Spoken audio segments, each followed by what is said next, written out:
Hi, everyone. Welcome back to the latest EFL Magazine podcast. And this is our TEFL programs and Teach Abroad programs special that will be running over the next few weeks.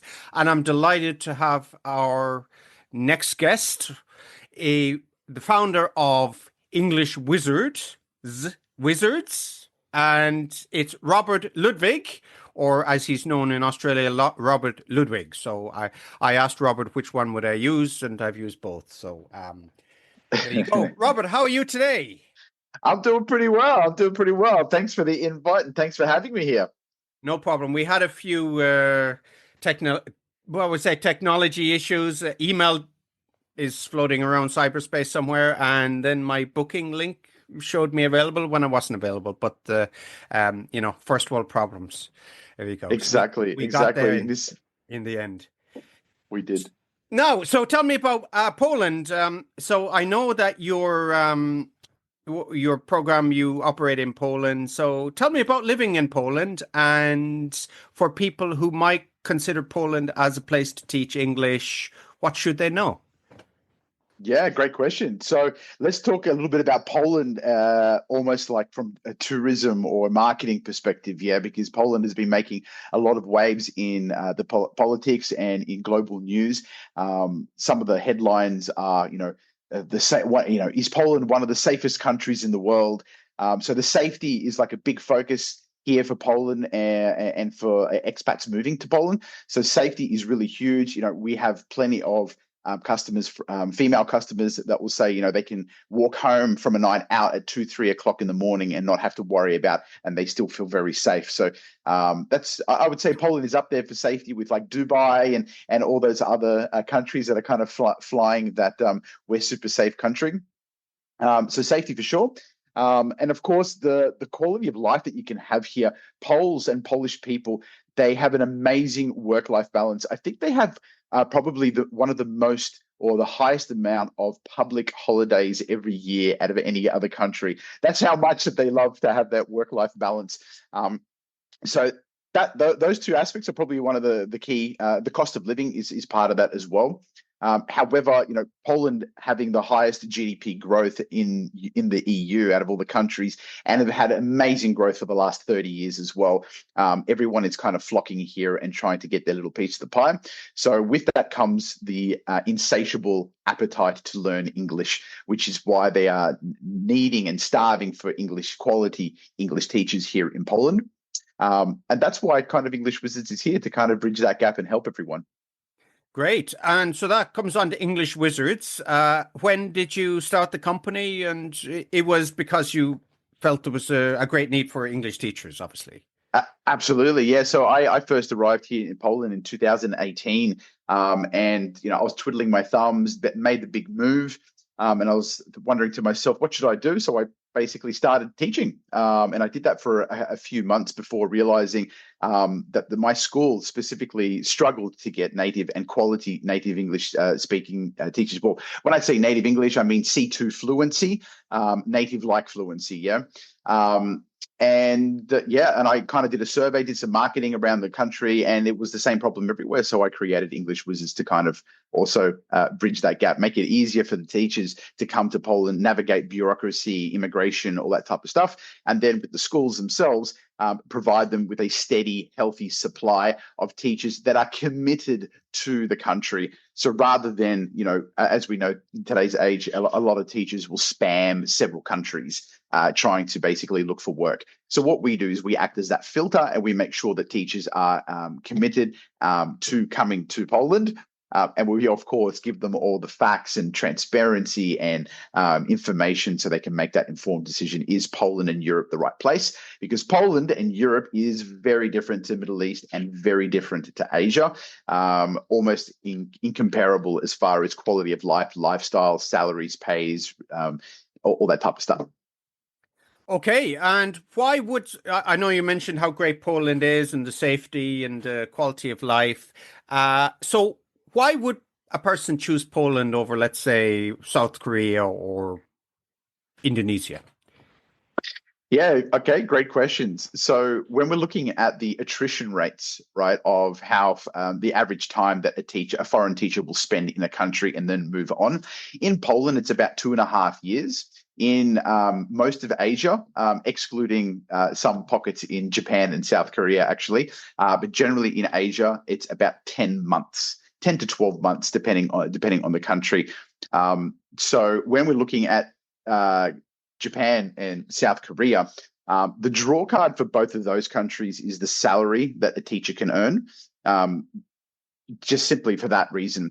As far as integration of culture, integration of life, the social aspects, lifestyle, establishing a new life, etc., etc. All those little things kind of formulate the general attrition rates, why people want to stay in Europe longer, and why in the countries that you specifically mentioned, and the Middle East as well, things like weather, climate, culture, food, all these little micro things that we don't actually realize that make up our happiness and our day-to-day life eventually start eating and weighing on us. And that's why traveling is so amazing for everyone, because you realize what is important to you, what you can and can't live without, and what is the priority of those things that you have in life.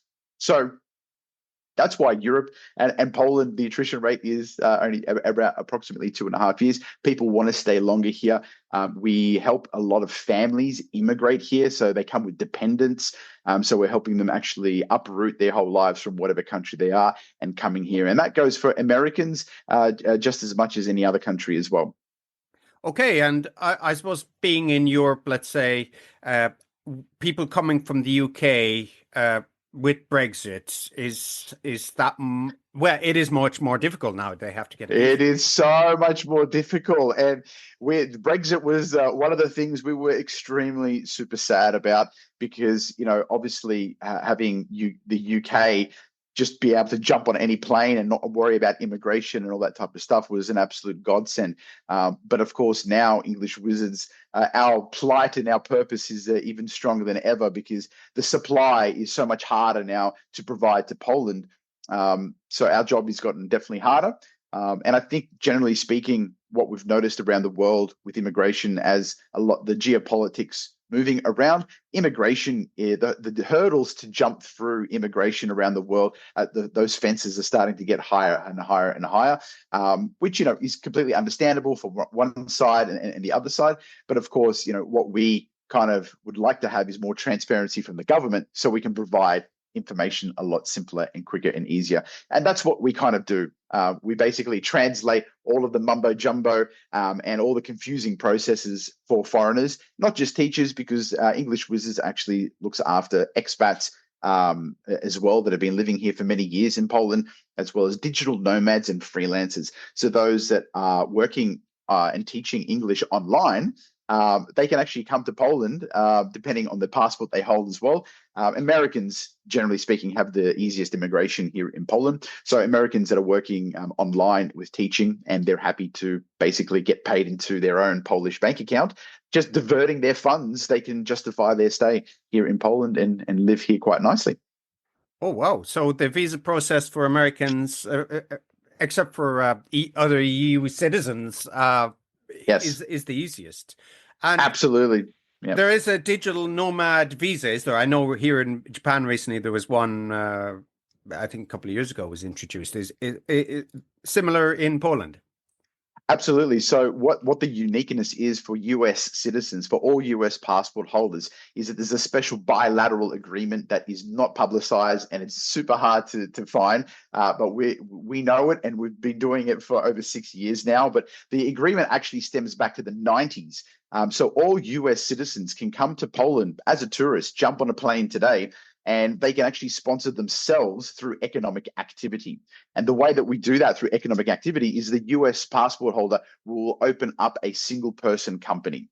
The equivalent in the States is a 1099 contractor, but we just call them all sole traders. So we do that for them. We open up a company for them. It's super quick and painless. It takes about 4 hours here in Krakow in Poland, where we do it with everyone. We can actually, for a slightly higher fee, we can actually even do it remotely, and set everything up when you're in Tokyo, for example, and then you can take all your documents and paperwork to the Polish embassy in Tokyo, and off you come to Poland as well. So you can do it both ways. And for UK and for Australia, New Zealand, etc., and other countries around the world, non-natives, is possibly similar here to Japan. There's maybe a humanities visa. There are, of course, spouse visas. You don't have to worry about that one. But what are the options there for travelers?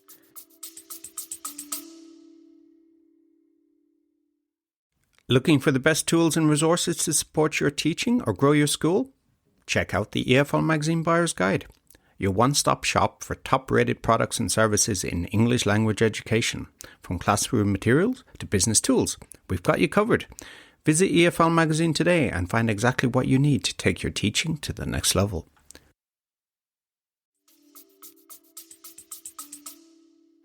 So when it comes to the immigration side, we really, other than the Americans, because the Americans are in their very own little group, we then have two other major groups. We have visa-free countries and non-visa-free countries. I'll focus on the visa-free countries, as you mentioned, Australia, UK, Singapore, Malaysia. There's Trinidad and Tobago. There are so many countries that have visa-free status with Poland, and what that means is they can literally jump on a plane today, tomorrow, come here as a tourist, and perhaps they go to a kindergarten or a preschool, just knocking on doors and saying, "Hey, I'm here as a tourist, but I really want to work here as a teacher." That preschool can basically sponsor that person, and they don't need to go home. They can start working for that school almost instantly, and stay in Poland. So those countries can all come to Poland, visa-free, look for work, and then get sponsorship and start working here. So that's kind of the freedom and flexibility. Non-visa-free countries like South Africa, for example, they have to apply for a visa before they can leave their home country, which means that they have to have a school contract willing to sponsor them before they even leave, which obviously does make things a little bit more tricky. But if they are really passionate and really want to come to Europe, and specifically Poland, we English Wizards, we provide every member tools to access the Polish job market in the ESL as easy as possible and for as little as possible. So for only €295, they get our membership platform and access to our platform, which gives everybody all the tools that they need, including a job hunt guide. So literally, if you read our job hunt guide, you'll know everything there is to know about the Polish ESL industry, how to look for work, how to change your resume to fit the Polish market as well, because Polish people are very specific in what they want on a resume, tips and tricks around contract negotiation, and then, of course, access to our databases where there's over 10,000 schools that you can literally pinpoint and narrow your searches. So the city, student age group, that type of stuff. And then you can really hone in your job searching to the specific schools that you're interested in, and that will sponsor your visa. Okay. And as regards ESL teacher salary, and do they earn average salary, below average, or what? Yeah, that's a really good question, and that's probably one that we get the most. And it's always quite challenging to answer it in a really simple, short, and concise way. How long is a piece of string, I suppose? Yeah. How long is a piece of string? But using our 6.5 years of experience of the industry and, of course, our knowledge of Poland itself, we can now answer it like this. So Poland, as far as education goes, has one of the highest educated populations in the entire world. Most people here that you see and talk around in cities usually have a bachelor and a master's. It's quite phenomenal, and as well speak 2 or 3 languages. That's quite the standard and normal here, which means that if you want to be earning on the upper end in Poland, you need to be very well educated, qualified, and experienced. Yeah. So the top earners, the absolute top earners, have well over 5 years of experience and all the qualifications that go along with it. So, for example, a Bachelor of Education would be expected to that, plus 5 years of experience. those candidates can expect to be earning upwards of around 2.5 to 3,000 USD after tax in their hand, right? Which correct me if I'm wrong, but I believe that's quite internationally up there as far as the high performing schools. Now they are like your international private school type institutions, yeah. For the average ESL, TEFL, TESOL holder, perhaps even with a CELTA, that type of teacher, the national average is about 1,600 USD per month. And one of the fundamental community values within English Wizards, and we kind of have to enforce this every now and then, is that we tell expats and teachers and everyone, you do not accept any work that pays you less than 1,200 US a month. That's kind of like our minimum. So if we have some Polish schools that say, oh, we want to pay for a teacher less or for this or that, we say, please do not join English Wizards. We have minimum standards. Okay, so for example, you're living in Krakow, and besides, I know a lot of times Eastern Europe, if you go into like Wenceslas Square in the middle of Prague, you're paying like double, triple the prices in the Oh outskirts, aren't yeah. you? But Oh yeah, absolutely. let's say in Krakow, if you're, let's say in not the touristy areas, the price of a beer, for example, a Mhm, lunch, or mhm. things like that, what would you be looking at? Yeah, so absolutely. Like the cities now here in Poland. You know what? I'd almost compare it to even if you're going for some cheaper tourism stuff like in Thailand or even Bali in Indonesia. If you're going to play tourist and eat and drink at the most popular places, the biggest places, then you're basically going to be paying the same as what you do back home, maybe even more if it's super fancy, right? Um, but if you just know where to go, or you go outside of the main square, you can start getting normal prices, etc. So Poland is very much like that when you're talking about the cities. When you're in smaller regional towns, everything's cheap. Everything is cheap. But in the cities, there's like student bars and cheaper bars and that type of stuff where you can expect to pay about 2 USD for a beer. Oh, okay. Yep. So That's pretty cheap. pretty cheap. Yeah. Yeah, Now, $1 for shots, $2 for 2 USD for a beer, and for a basic meal, you'd probably be looking about $5-6. oh, that's okay. Yeah, and Yeah. you okay? That's much better than what I heard of a couple of weeks ago with Andrew Woodbury in Toronto. You're paying $20 Canadian for just a Oh lunch. wow. Just a normal No, lunch. So, yeah. no, not here. Not here. Now, I want to talk to you a little bit about adapting to work to teaching. So, for people maybe who have never been teachers before, and I know you mentioned people with bachelor education maybe have Mhm, classroom practicum experience, but somebody mhm. who comes and they've never taught English before, how do you support those people, and what kind of support do they need? Well, that's another great question. And to be completely honest, those that do not have any teaching experience, they will find Poland very challenging. So teachers that want to have a good run and a successful time here in Poland, they really should have at least 1 year of teaching experience to enter in Poland market. Now, that's not to say that new teachers can't find their own work here. And find schools like language centers, for example. There are some language centers that you only need to read, you like come 15 minutes before a class. They have all the lesson material, lesson plans, and everything prepared. You simply read everything 15 minutes before, and then you jump up on stage in front of the students, and then off you go. And usually those types of schools are language centers. But as time is going on, Poland's appetite for more and more educated and experienced teachers is growing as their currency gets stronger and stronger against the EU and against the USD. It's just a natural progression of the industry here. So if you don't have any teaching experience, we start looking at relatable or transferable experience or skills. Yeah.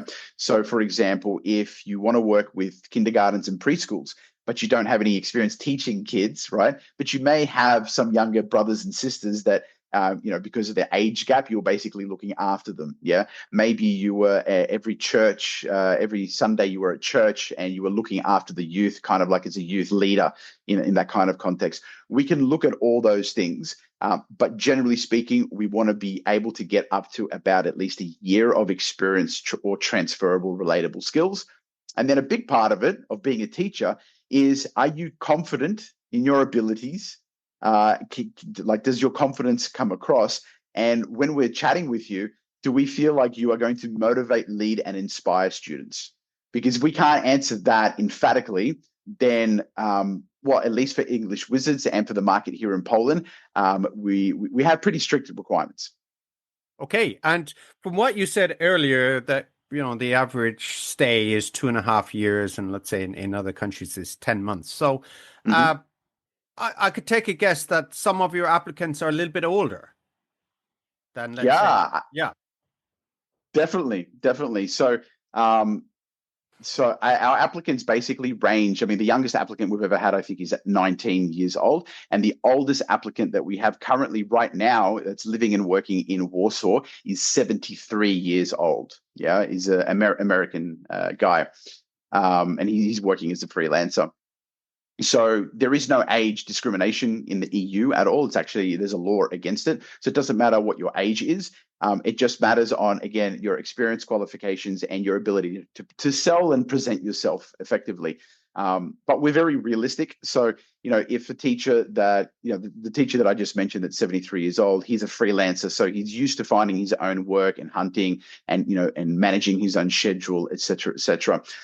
If we have some teachers that want kind of like job placement guarantee and placement support, and they're going to be 73 years old and want to work in kindergartens and preschools, we will have a very direct, honest, and frank conversation with that person on Zoom, because managing expectations, both in the forms of relocation, immigration, and starting a new life in a foreign country, is one of the most critical and important things. It's actually probably one of the single biggest causes or reasons for someone's overall experience in a country, and that is their expectations. So that's kind of like what our job is to do. We don't necessarily have to how do I say it? We don't necessarily have to comply to a specific corporation's political correctness. We give very direct, frank, honest feedback to candidates. And one kind of, interesting point is that 100% of every single application that has ever come into English Wizards, we respond to every single application. If they are successful, they'll find out. If they are not successful, they will also find out, because we believe giving feedback is one of the most important things that we can give for job seekers. And to give you an idea, we process anywhere between 200 to 400 applications a month. Wow. That many. So you won't be ghosted by English Wizards, you heard that. No. Yeah. Exactly. No ghosting.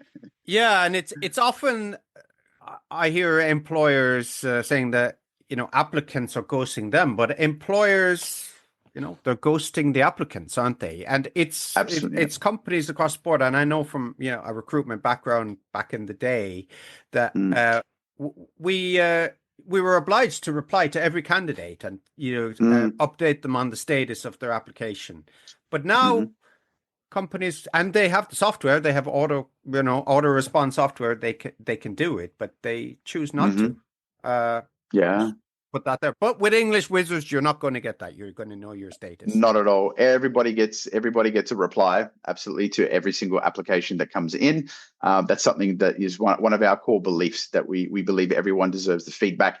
And kind of like building on from that, we have kind of noticed that one of the most profound changes to any individual, whether it's a teacher or regardless of what your profession is, one of the most profound changes is that if someone cares enough to tell you what you're doing well, and sometimes what you're doing not well. And we kind of we have been living in this generation, we believe, or I believe, that we've just been focusing on the positive, and because of the political correctness and rules and all this other type of fluff, that telling people what they're doing wrong, or constructive feedback, constructive criticism, it's been so taboo and so layered that we don't have to do that. So we don't like to do that. We prefer to help people by giving them our perspective and what we believe is the truth of the industry. So, being Europe, being a member of the EU, there's safeguards against discrimination and non-native speakers, for example. So, for somebody within Europe or from, there's two different cases. I presume, of course, within the EU, you're a non-native speaker, you can get a visa. You know, you can go live and work there. But have you had applicants from the EU, and what kind of support? What kind of support and have you given them? Yeah, so if the applicant is actually an EU passport holder, the conversation is much simpler and faster. For lack of better words, there's no immediate application. If they identify themselves as a EU passport holder, they're actually invited to a conversation and to book a time to chat with us virtually straight away. And the conversation is a lot different because we're not talking about immigration. We're simply talking about the support that English Wizards can provide them.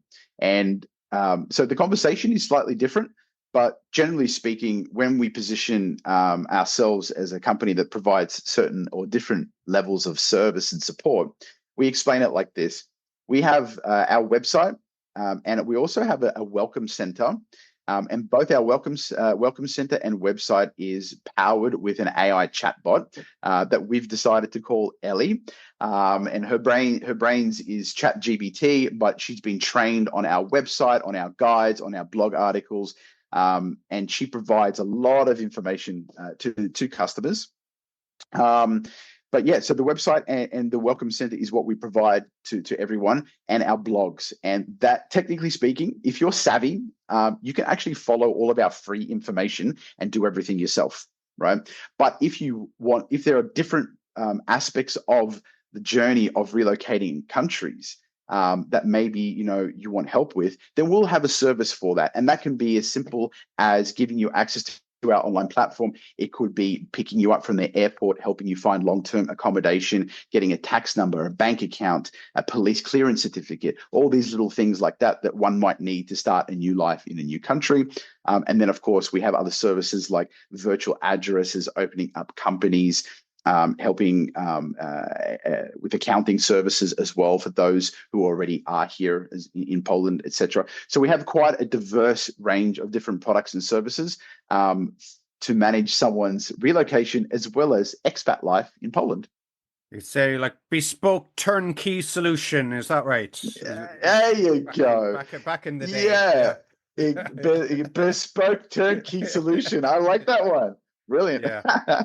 I worked with, well, anyway, we're not going into where I heard that one first, but I want to go into underrated skill for a TEFL teacher. What do you think is, so you mentioned the type of person you like, and you can kind of get an idea of, their enthusiasm, how they perform in a classroom. So what advice would you give to an EFL teacher, a TEFL teacher? So I think my advice here would be from two perspectives. One would be on getting the job, and then the other one would be maintaining or excelling and growing in the job. Yeah. So when it comes to looking for work, your ability to sell yourself, act, is a huge one. And that ability to kind of like act and sell yourself and connect with the employer in a authentic, genuine way is probably one of the single most important things to secure work. And I'll give you an example. I can't tell you the amount of times that our email address is just one of dozens or hundreds in a teacher's spamming efforts to get a work around the world, right? Where they are sending the same cover letter, the same resume, the same everything, and thinking that every country's mentality is the same, that every employer's mentality is the same. And it's really not that. It's kind of like, if you take a machine gun and you just start, shooting everywhere, you don't even know if you're going to hit what you want, right? But so you have to aim at something. And if you aim at something and you target your resume, cover letter, and approach to that institution, you will get an astronomical return on your time, an absolute astronomical return on your time.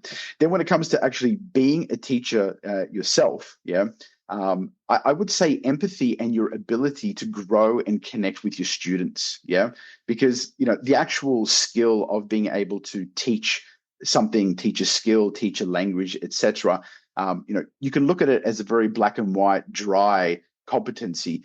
But when it comes to engaging students, so students want to come back, so students are talking to each other after school, so students are talking to the parents of how much fun they have with you, all these different things turn you, and you are the product, you are your own product basically. So you need to be connecting with the students in that real human authentic way, that it comes back tenfold with you. Yeah, so those are the two. Excellent. So sniper, not blunderbuss. That's what we want. We want to go. Exactly. Yeah. And actually, we use that. Swap out the shotgun for the sniper. Yeah, there you go. Now, so how can listeners get in touch with you or learn more about your program, your website? So the easiest way is to jump on the website, and that's englishwizards.org. Yeah, englishwizards.org. And when you jump on that page there, you'll see all the different programs that we have. And just a quick disclaimer, we are actually about to update and launch some brand new programs. We are launching Study in Poland, because the Study in Poland program will be open to absolutely anyone. Just to give you an idea, you can study a bachelor or a master's degree in English here in Poland for less than 5,000 USD. That is absolutely amazing when you compare that some of the universities we have here are globally, internationally rated, and comparing that to the price of education in America or even Australia, it's just a fraction of the price, absolute fraction of the price. That's per year, is it? That's for the entire degree. That's for the entire degree. Wow. Wow. Yeah. It's a big wow. The prices are going up. The prices are going up very quickly because the Polish government has realized that many, many individuals are coming here for education. And because once you finish a degree here in Poland, you can then actually become a permanent resident and you can work for anyone you want with never having to worry about immigration or work permits. So it's a fantastic way to actually get into the country, immigrate, and start a European life as well. Well, when you compare the costs, like say 40 to 60,000 average in the US and more for the Ivy League, and then accommodation costs on top of all that, and extracurricular events that they're obliged to attend. It's astronomical, isn't it? Yeah. Astronomical. Exactly. So we're hoping to put Poland even more on the map with education. Fantastic. Well, Rob, we're going to put everything in the show notes and people have a link there. And please do get in contact with Rob or a member of his team.